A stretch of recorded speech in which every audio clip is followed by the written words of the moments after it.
We begin in Venezuela, where Foreign Minister Jorge Arreaza has met with representatives of the 120 members of the non-aligned movement countries. The meeting was aimed at explaining to country members the real situation in Venezuela. Arreaza denounced how Venezuelan people is suffering from the constant attacks promoted by the United States against the country. He also called on the movement to defend the United Nations Charter.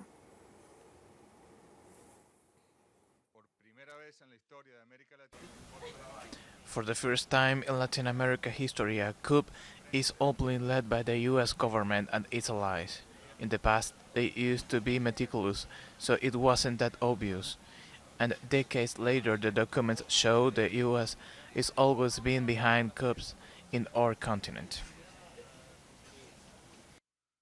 Jorge Arreaza also demanded that Washington lifts the financial blockade against his country. Let's be coherent, unblock Venezuela and lift the sanctions, respect the Charter of the United Nations, because the US government has no legal authority to impose unilateral measures outside the framework of international law.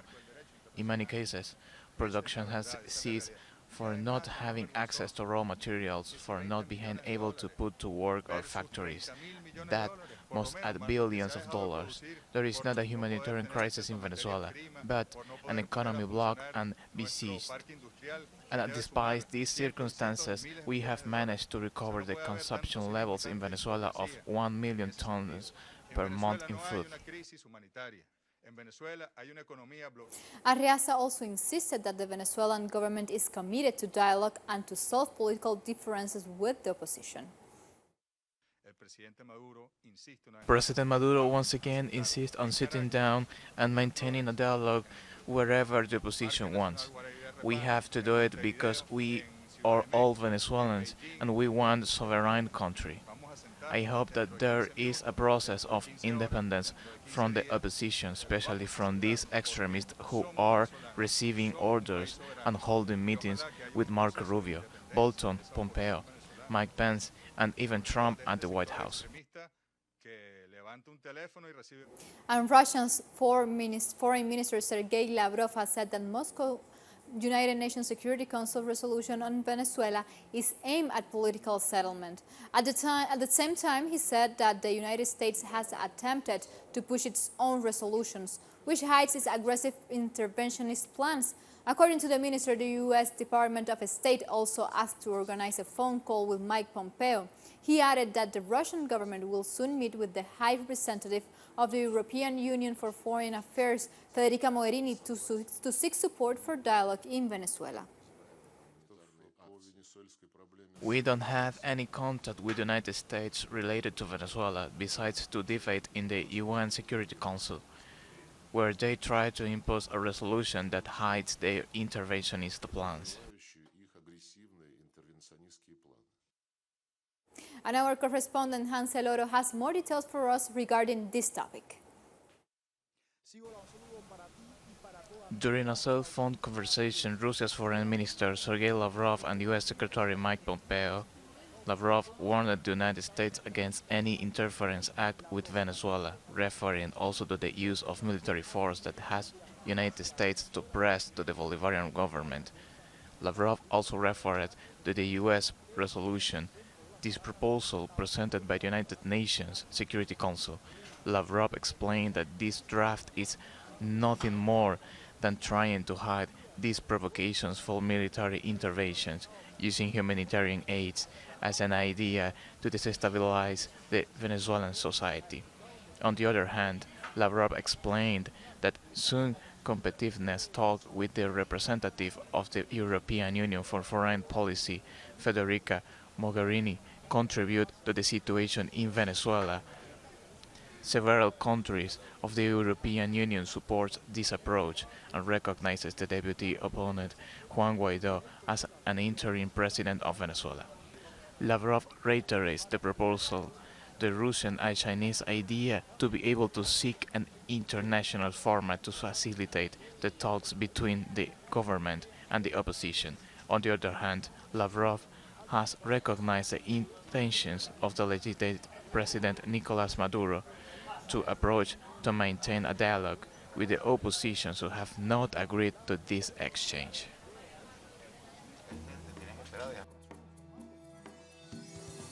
And the Permanent Commission of the Uruguayan Parliament has met with the Minister of Foreign Affairs, Rodolfo Nim Noboa, to discuss about Venezuela. Nim Noboa reaffirms the Uruguayan government will not recognize Juan Guaidó. The foreign minister says that the cabinet is not willing to recognize a president who was not elected by the people.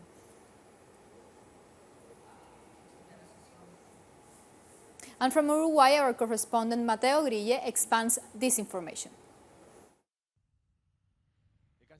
The Chancellor of the Republic, Rodolfo Di Noboa, concurred with all his collaborators to a session of the Permanent Commission of the Uruguayan Legislative Power to the flat mayor of the Chancellery of the party, Arbor, Colorado. For Pedro Borda, to know the Uruguayan stance with the respect of Venezuela and why it continues to recognize the constitutional government of Venezuela chaired by Nicolás Maduro. Their Chancellor, Rodolfo Di Noboa, said that they will continue to recognize Nicolás Maduro after he emerged from a constitutional election and also denied the possibility of meeting Juan Guaidó. He also pointed out that a self-proclaimed government could be a very dangerous thing for Latin America.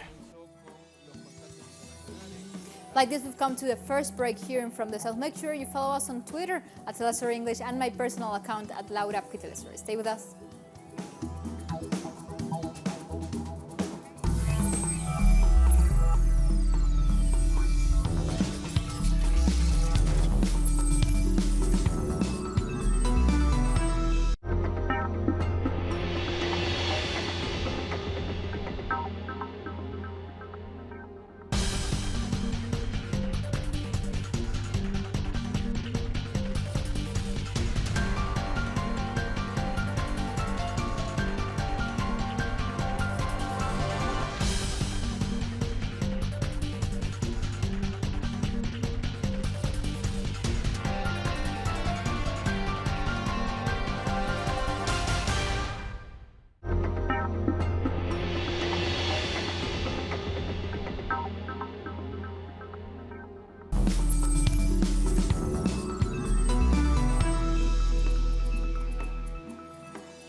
And we are back.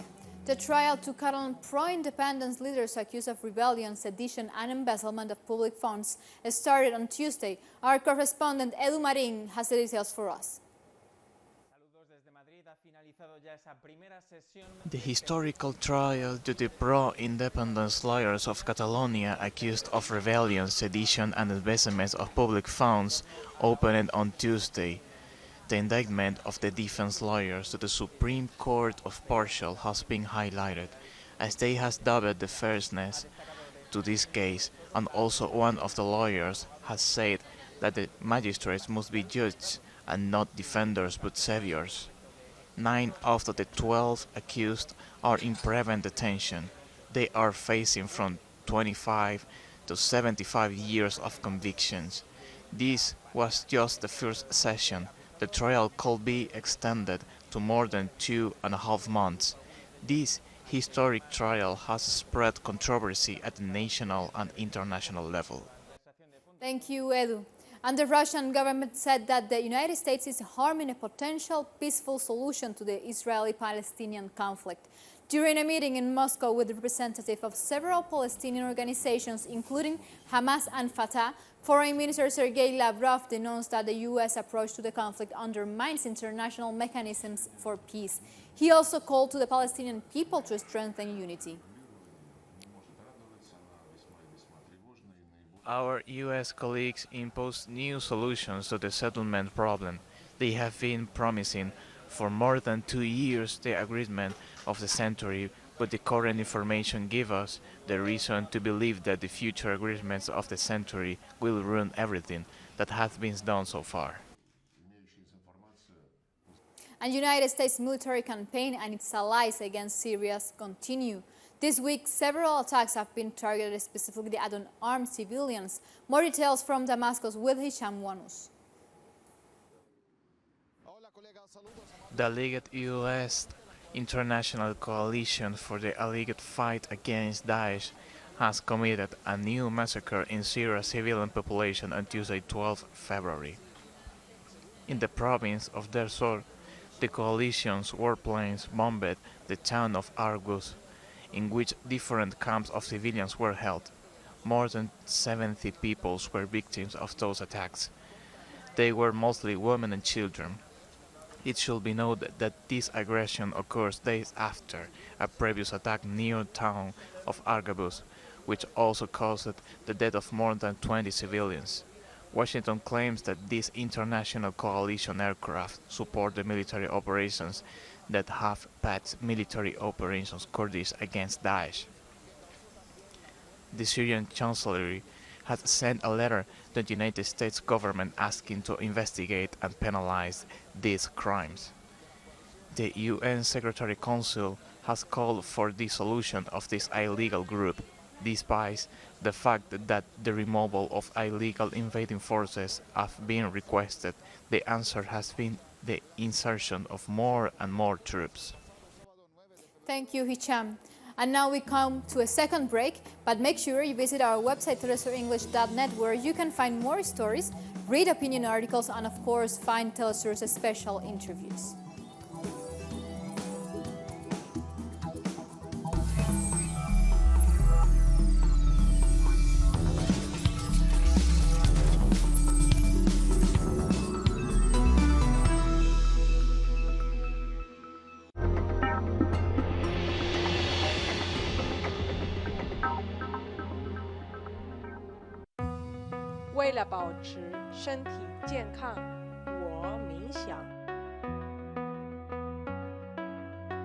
Para mantenerme saludable, yo corro. To keep myself healthy, I study. Για να διατηρηθώ υγιής, τρέφομαι σωστά. Para mantenerme saludable, yo bailo. Para mantenerme saludable, yo purifico mi espíritu a través del cuerpo. ¿Y tú? Get your body. Tuesdays, only on Telesur. Our actions have an impact on the environment. It's our responsibility to change for the sake of our planet. Let's be part of this transition. Watch, preserve, and protect your Green Zone. Wednesdays, only on Telesur.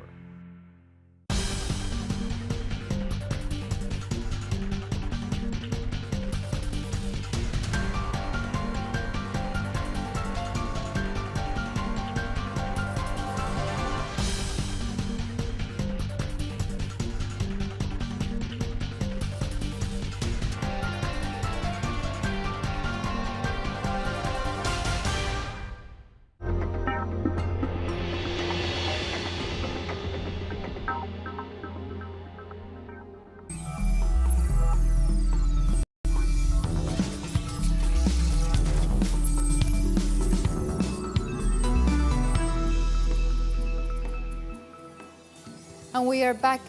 20 Syrian hostages have been freed from the same number of militants in the village of Deir Kak in Aleppo Governorate. According to the Russian Ministry of Defense, representative of the Russian, Turkish and Iranian Ministries of Defense, as well as International Red Cross and Red Crescent, monitored the exchange.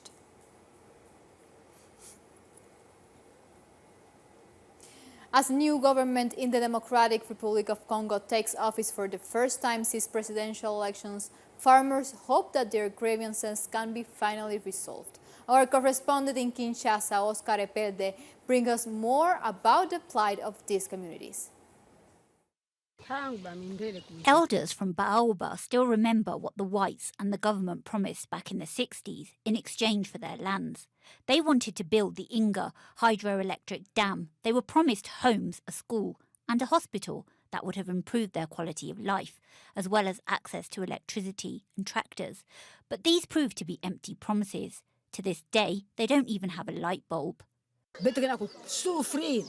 People are suffering. First of all, we need them to deliver everything they promised. We gave up our lands because of what they promised, so they owe us. If they were good people, they would pay us back. Our ancestors are gone, but we are still suffering from their abuse. Those who work for foreign construction companies didn't receive any benefits either, like Mwanda Mwaka, who tells us there's been no positive change in her village. Finding food is hard, finding water and medicine as well. We have not seen any improvements in all these years. When they came to build the second channel, they didn't even respect Congolese workers. They never had them sign a work contract. They paid us 150,000 Congolese francs a month. You benefit from my labor, but ignore I have a whole family to feed. We are not against anyone in particular. We just want our dignity back. Don't use me. Make me sign a contract. They continue to demand that the government lives up to its responsibilities.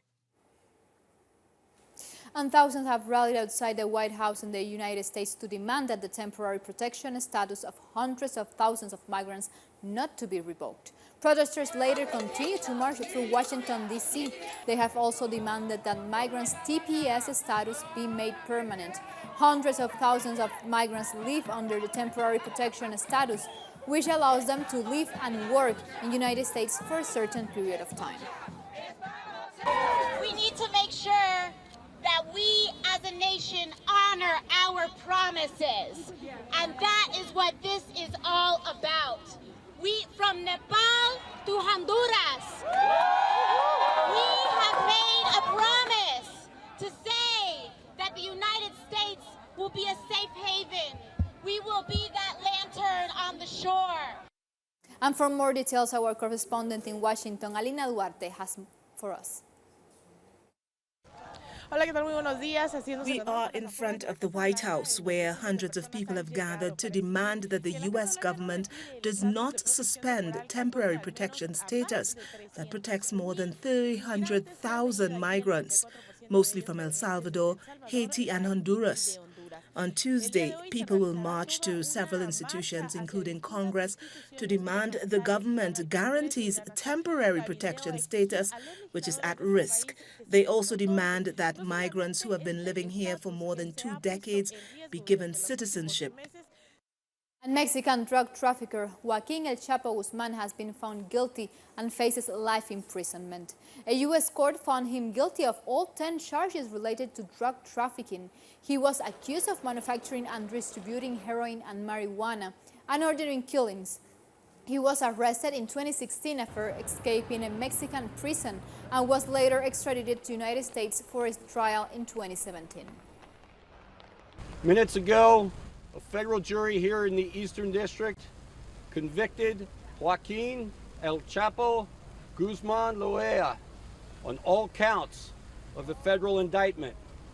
In sum, the jury found that Guzman led the Sinaloa cartel, one of the largest and most dangerous drug cartels in the world, and that he's responsible for violence, including murders, and the smuggling of massive amounts of narcotics into the United States over a period of decades.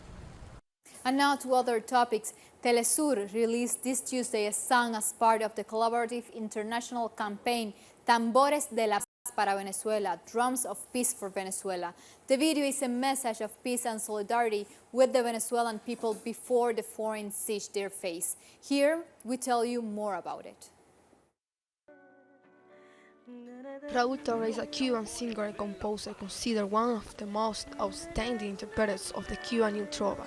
The artist is a composer of themes as Cándida Nieves, Se Fue, Regrésamelo Todo, El Regreso del Amigo, The Return of the Friend, dedicated to the commander Hugo Chavez, among others.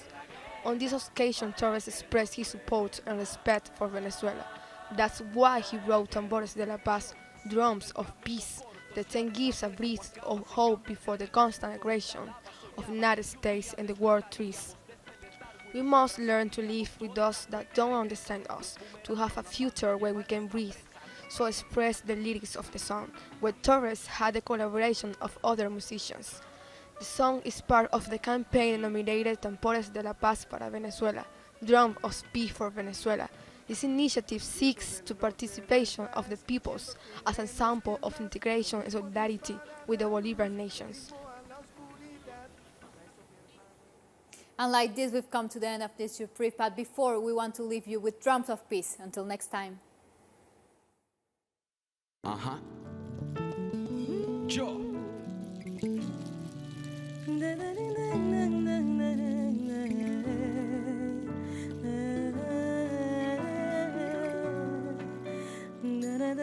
Los tambores de la paz. Suenen los ángeles de la tierra, los tambores de la paz. Sí. Quemen los tambores de la guerra para que no suenen más. Para que no suenen. Yo, si por el camino corto se ha de saber cómo acaba, se cambian caricias por torrida lava. Soñaba que un día despertaríamos de este letargo y nos abrazaríamos. Toda la fe que regresa, los boomerang con afán de llevarse otra presa.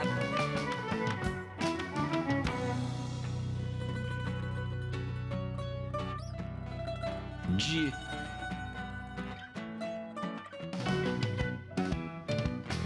El viento del norte no está escogiendo quién menos, quién más. Lo mismo dispara la luz, lo mismo a la oscuridad.